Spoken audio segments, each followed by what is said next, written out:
There are a lot of fascinating and sometimes dark origins of words and phrases floating around out there.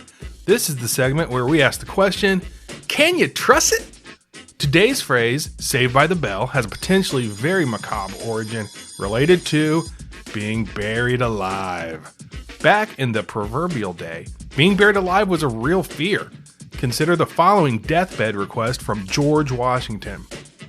Have me decently buried, but do not let my body be put into a vault in less than 2 days after I'm dead.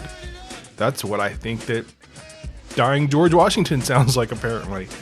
And Frederick Chopin's last words were, swear to make them cut me open so that I won't be buried alive. And again, he probably had a Polish accent.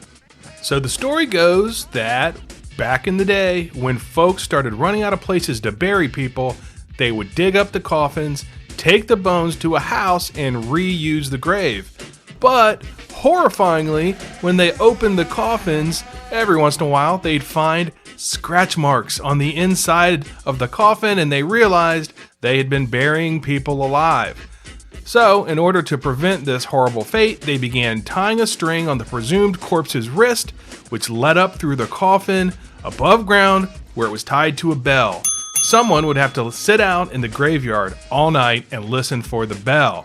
Believe it or not, these devices did exist, and there's a patent for the improved burial case from 1868, which even had a glass window, so presumably you could watch to make sure your loved one's eyes didn't pop open and start ringing that bell.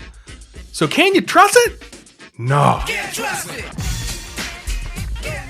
While being buried alive was a problem, and this device did exist, there's no record of anyone being actually saved by the bell that way, and this is not where the phrase saved by the bell originated.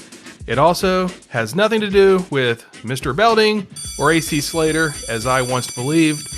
The origin of the phrase comes from boxing. For more on the actual origins of Saved by the Bell, check out Origin of Species, episode 19. And until next time, be careful what you truss out there.